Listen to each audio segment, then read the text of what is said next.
procederemos a pronunciarnos sobre el recurso presentado y la fundamentación que presenta el recurrente. El recurrente nos dice que el demandado acepta la suscripción del pagaré y que no se opuso a datos del pagaré, que hay defecto fáctico en la valoración de la prueba, que no hay falsedad y que según la superintendencia no hay limitante para el tenedor del título siempre que diligencie de acuerdo a la carta de instrucciones. Esto frente a la decisión del juez de primera instancia de declarar probada la excepción de tacha y alteración del texto del título. La decisión de este funcionario debe ser la de modificar, confirmando en partes lo dispuesto en la parte resolutiva y revocándolo en otras partes.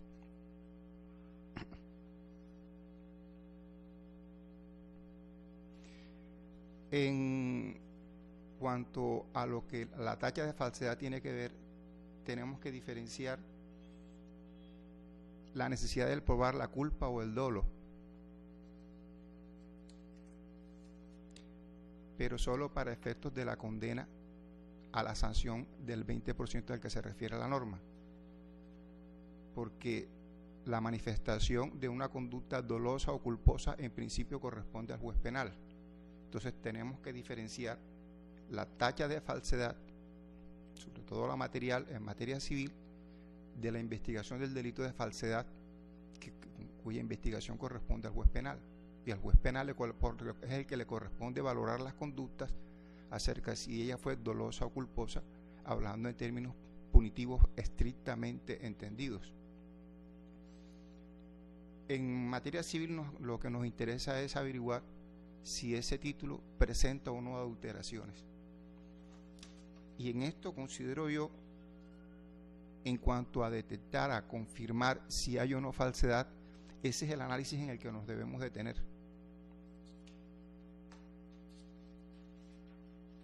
La Corte Suprema de Justicia en Sala de Casación Civil, sentencia del 20 de septiembre de 2012, proferida dentro del fallo que resuelve impugnación formulada frente al fallo del 8 de agosto de 2012 dictada por la Sala Civil Familia del Tribunal Superior del Distrito Judicial de Manizales en la tutela bajo referencia 17001 2213 2012 00313-01 con ponencia del doctor Jesús Valderruten Ruiz, en la cual hace acopio de lo dicho por la misma corporación en sentencia de casación del 14 de diciembre de 2006.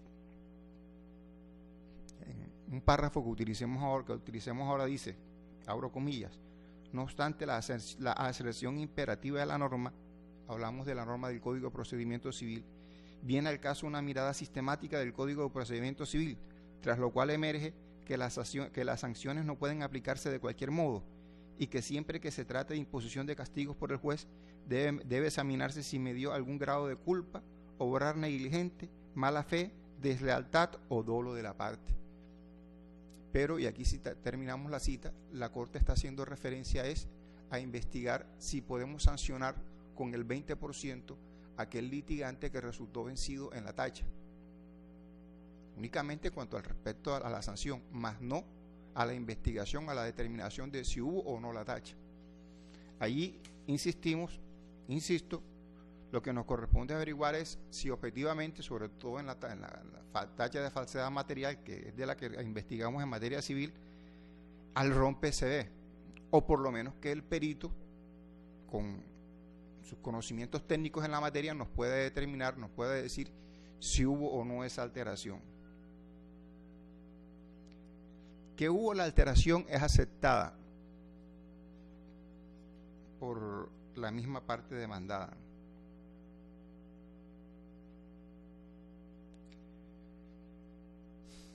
Ya en el alegato nos dice el apoderado de la parte demandante que el pagaré fue diligenciado en una tinta borrable para evitar daño total del pagaré. Se borró esa fecha para volverlo a presentar conforme al valor del arancel judicial. Y es que una simple lectura o la simple vista del pagaré nos permite, por observación directa, que creo que es la primera fase de una investigación experimental, que el perito tiene la razón.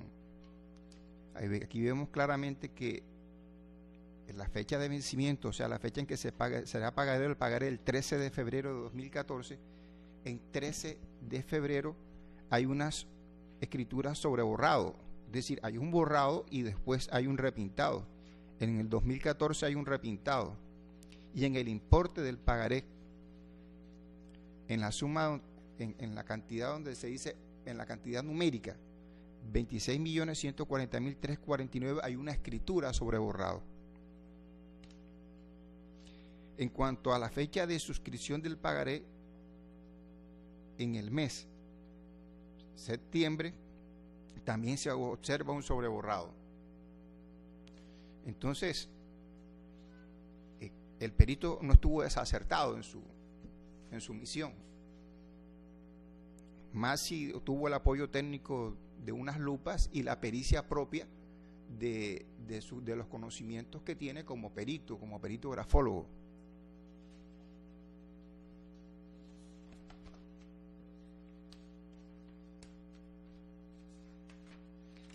Pero ¿qué pasa en materia de título de valores cuando ocurre esto? Esto no significa que el título pierda eficacia, porque la norma así no lo ha previsto. Si revisamos la normatividad,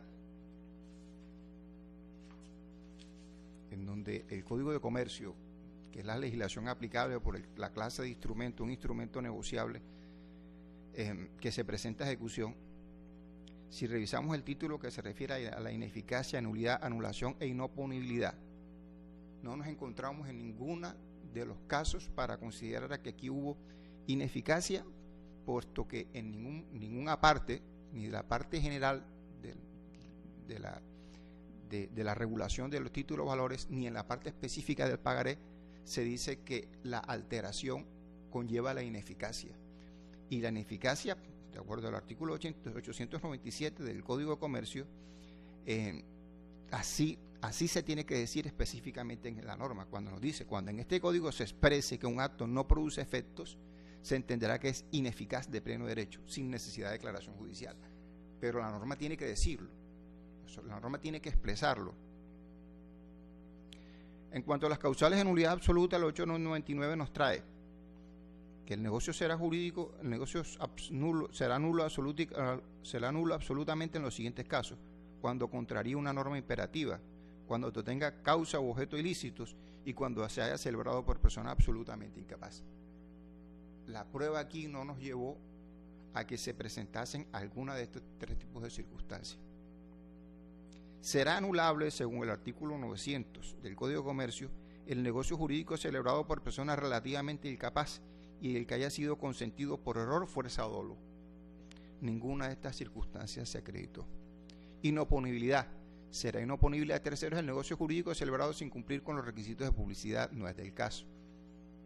Habrá nulidad parcial en un negocio jurídico, que la nulidad parcial solo acarrea la nulidad de todo el negocio cuando aparezca que las partes no habrían celebrado sin la estipulación o parte viciada de nulidad. La nulidad de los negocios jurídicos plurilaterales no es aplicable en este caso. Y no solo en la parte que se ocupa de la sanción a los actos viciados, no encontramos ninguna referencia a las alteraciones del título de valor como para decir que pierde eficacia, sino que la misma norma del Código de Comercio nos indica que ese título alterado sí tiene eficacia.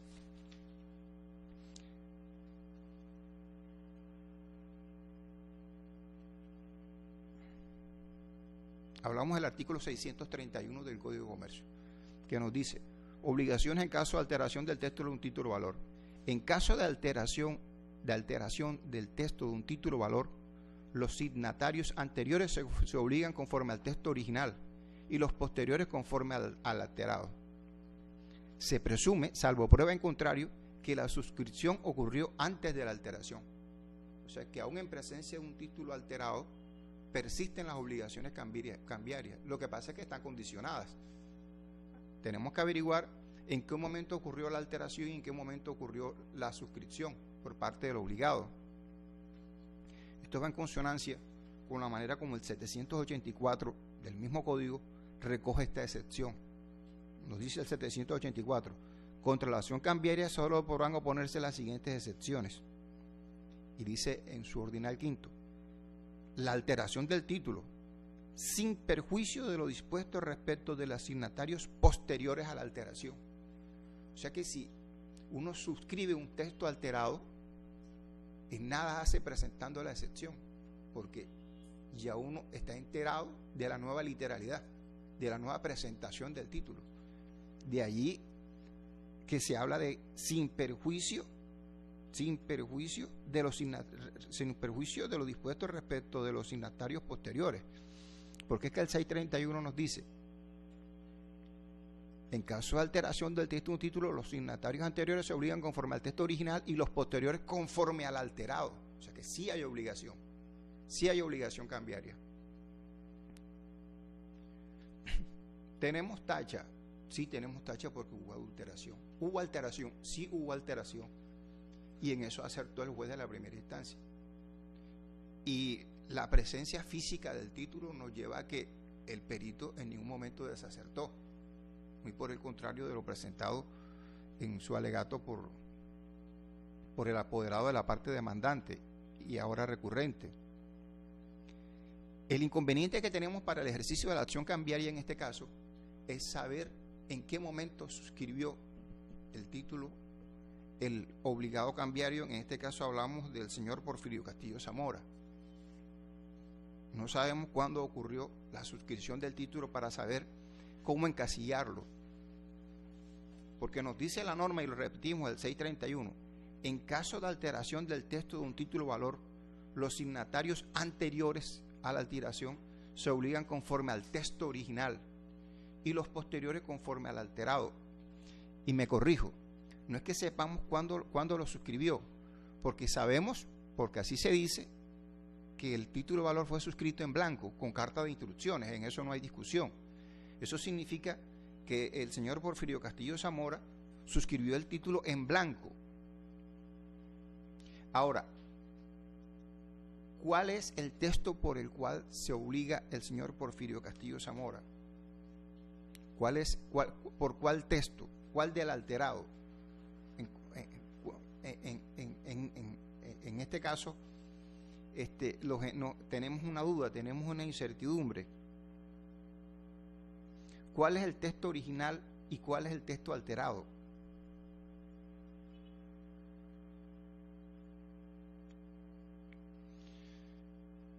Esa incertidumbre nos lleva a que el título no sea claro, porque la obligación debe ser clara, expresa y exigible, de acuerdo al artículo 488 del Código de Procedimiento Civil.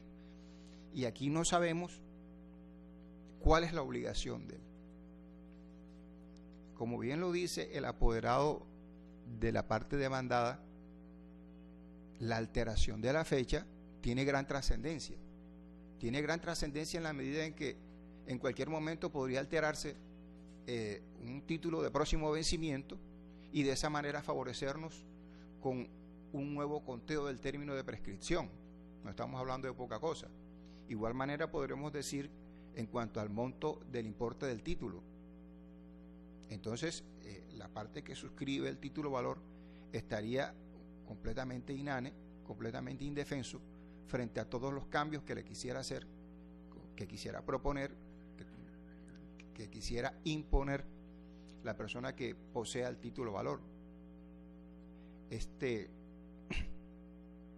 Aquí debe tener trascendencia la alteración. No podemos negar que existe una firma y que no ha sido negada, y que el demandado en ningún momento, como bien lo dice el demandante, ha negado la existencia de una creencia. El inconveniente que se presenta a la ejecución, al ejercicio de la acción cambiaria, es que no se acompasa con las exigencias del artículo 488. No tenemos una obligación clara, una obligación expresa, tenemos un título alterado, un título adulterado, y que la suscripción del pagaré por parte del obligado cambiario necesariamente, todo lo indica, fue anterior a la alteración, porque el pagaré fue redactado en blanco. Si la alteración y se hubiese probado que el obligado cambiario firmó conociendo esas alteraciones, frente al artículo 631 no tenía nada que decir, porque hay obligación cambiaria aún en el texto alterado. Esa es la enseñanza del 631. En consonancia con el artículo 625 del Código de Comercio, según el cual toda obligación cambiaria deriva su eficacia de una firma puesta en un título de valor y de su entrega con la intención de hacerlo negociable conforme a la ley de su circulación. Y aquí hay una firma y hay una entrega, sí hay eficacia, y además se reúnen los requisitos del pagaré, propios del pagaré, los requisitos específicos, o sea que en eso no hay ningún inconveniente. El problema es que la alteración, las escrituras sobre borrado nos generan mucha duda acerca de esos contenidos del pagaré. Entonces, consideramos que el juez de la primera instancia acertó en cuanto a declarar probada la existencia de la excepción de tacha y de contera, por ahí mismo la excepción de alteración del texto del título de valor, que es la excepción expresa recogida por la ley comercial.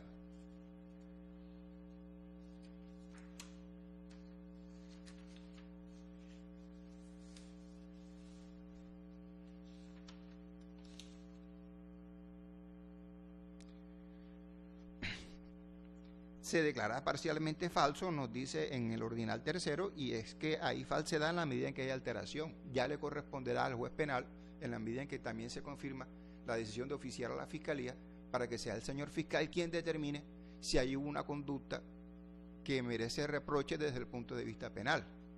Pero aquí, por lo menos en esta instancia de identificar si hubo o no falsedad, si hubo o no alteración, en principio no nos interesa.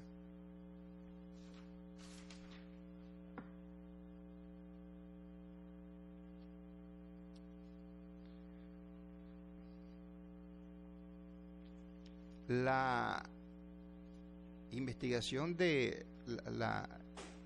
la investigación acerca de si hay dolo o culpa nos lleva a la sanción. Nosotros, rememorando la cita que ya hemos hecho, y la única cita que se ha hecho, por eso no repetimos su origen, Corte Suprema de Justicia, al fallar un recurso de impugnación de un fallo de tutela, nos dice, y transcribimos una cita un poco larga, pero sería bueno transcribirla, puesto que se ha entendido que la declaración de la tacha conlleva necesariamente la imposición de la multa. Esto, de cierta manera, nos da una nueva visión de cómo interpretar la norma. Abrimos comillas y repetimos el primer párrafo. No obstante la aserción imperativa de la norma, viene al caso una mirada sistemática del Código de Procedimiento Civil, tras lo cual emerge que las sanciones no pueden aplicarse de cualquier modo y que siempre que se trata de imposición de castigos por el juez, debe examinarse si medió algún grado de culpa, obrar negligente, mala fe, deslealtad o dolo de la parte. Y aquí saltamos la cita. Y por supuesto que ese marco conceptual que aboga por la culpabilidad abarca la condena consagrada en el artículo 292 del Código de Procedimiento Civil contra quien fracasa en la tacha de falsedad, ya que dicho precepto desde el subtítulo se refiere a sanciones al impugnante vencido, criterio que reitera al disponer igual sanción para la parte que adujo el documento cuando prospera la tacha. Naturalmente que la sola declaración de prosperidad de la tacha de falsedad es insuficiente de modo general para la procedibilidad de la sanción que se comenta, porque de lo contrario se suprimiría el grado de culpabilidad que como premisa razonable puede exigirse para la imposición de sanciones, aspecto que guarda estrecha relación con las garantías fundamentales del debido proceso en tan sensible materia. Y saltamos en la misma cita, más adelante. De ese modo, ausente la conducta culposa, de mala fe, deslealtad o dolosa, no procede de manera maquinal u objetiva aplicar la sanción, pues busca el artículo 292 del Código de Procedimiento Civil que los particulares ni por asomo intenten engañar a la Administración de Justicia. No obstante, cuando una de las partes aduzca un documento ignorando que es falso, convencido de su autenticidad, tiene derecho a esperar a que la justicia decida sobre esa falsedad y no por eso ha de ser castigado sin más reflexiones ni debates. Una posición muy rígida como entender que la sanción es crudamente objetiva menoscabaría el derecho de la defensa del aportante, pues grave riesgo correría al traer documentos al proceso o tacharlos de falso, en tanto siempre llevaría implícita la sanción. ¿Y cómo exigir al interesado que verifique más allá de lo que la apariencia muestra la autenticidad del documento si es que la falsedad apenas aparece luego de sesudos estudios técnicos que de modo general no están a disposición de las partes antes del proceso?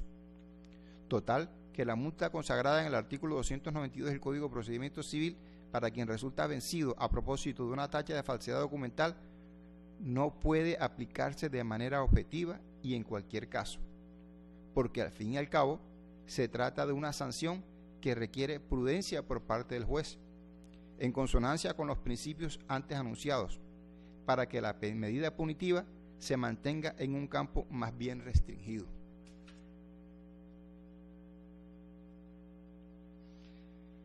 Muy por el contrario, en sus alegatos, el apoderado de la parte demandante nos presenta una conducta completamente inocua desde el punto de vista de averiguar el grado de culpa o dolo. Él nos dice que se borró para volver a presentar conforme al arancel judicial. Parece ser que el arancel judicial fue el motivo que lo llevó ¿cómo que se llama?, a realizar las alteraciones. Al menos eso se presenta en el alegato presentado en primera instancia. Y aun cuando no se hubiese dicho nada, lo cierto es que ni el perito, ni prueba testimonial, ni razonamientos del juez nos llevan a que aquí hay una conducta culposa o dolosa por parte del aportante del documento. Por tanto, esa decisión tendrá que ser revocada. El apelante también nos pone de presente que hubo una condena en perjuicios sin siquiera haber práctica de medidas cautelares. Tuvimos la oportunidad de revisar el expediente y en efecto vemos una petición de medidas cautelares, pero no vemos caución ni vemos auto de decreto de medidas cautelares.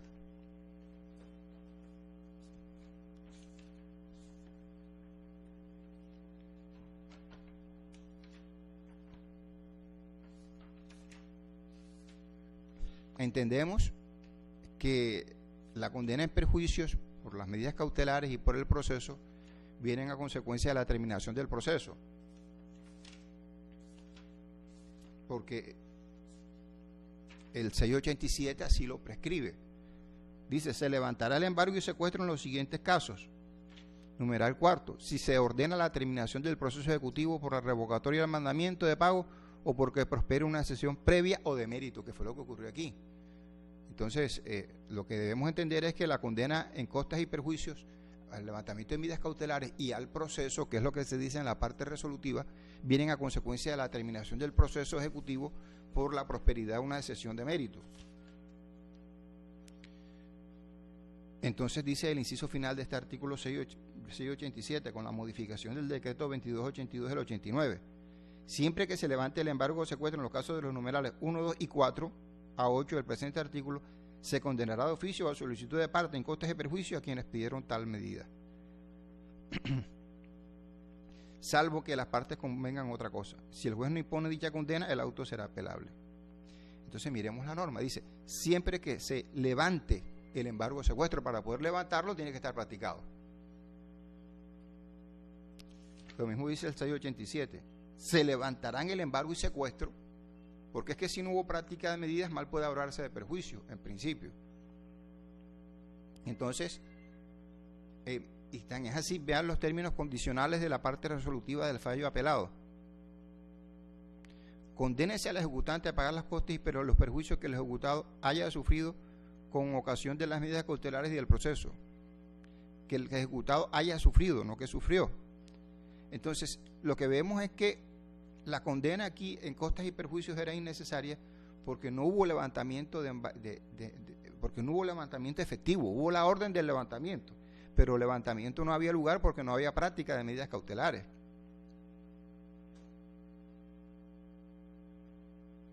Y el aditamento que hace el juez de la primera instancia, en el sentido que se condene por las costas y perjuicios que se hayan sufrido por el proceso, en principio, revisada la normatividad, sobre todo el 687, consideramos que es una adición que no tiene soporte legal, por lo menos en el artículo 687. Tampoco el juez nos dice cuál es el soporte para hacer esa condena en perjuicio por el proceso.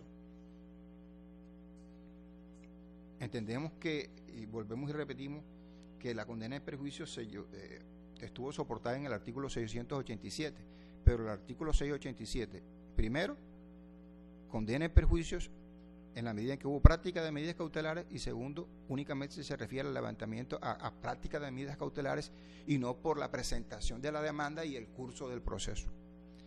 Este ordinal también deberá ser revocado.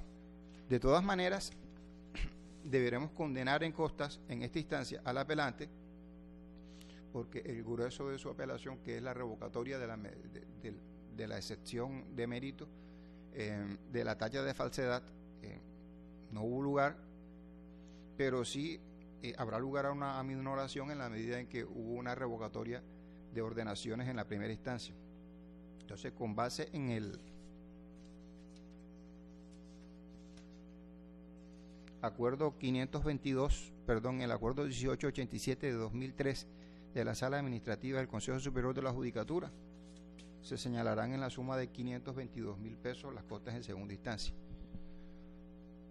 Por las anteriores consideraciones, el Juzgado Cuarto Civil del Circuito Oral de Barranquilla, administrando justicia en nombre de la República de Colombia y por autoridad de la ley, resuelve, primero, modificar la sentencia proferida en 15 de mayo de 2014 por el Juzgado Noveno Civil Municipal Oral de Barranquilla. Segundo, confirmar, repito la resolutiva.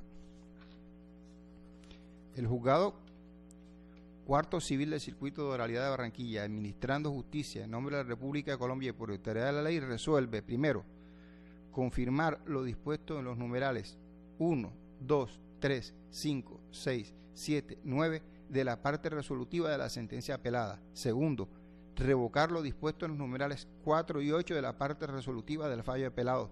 Tercero, condénase en costas al apelante. Señálense las agencias en derecho en la suma de 522.000 pesos, que serán incluidas en la liquidación de costas. No siendo otro el motivo de la presente, se da por terminada, siendo la hora de las 9:30 de la mañana.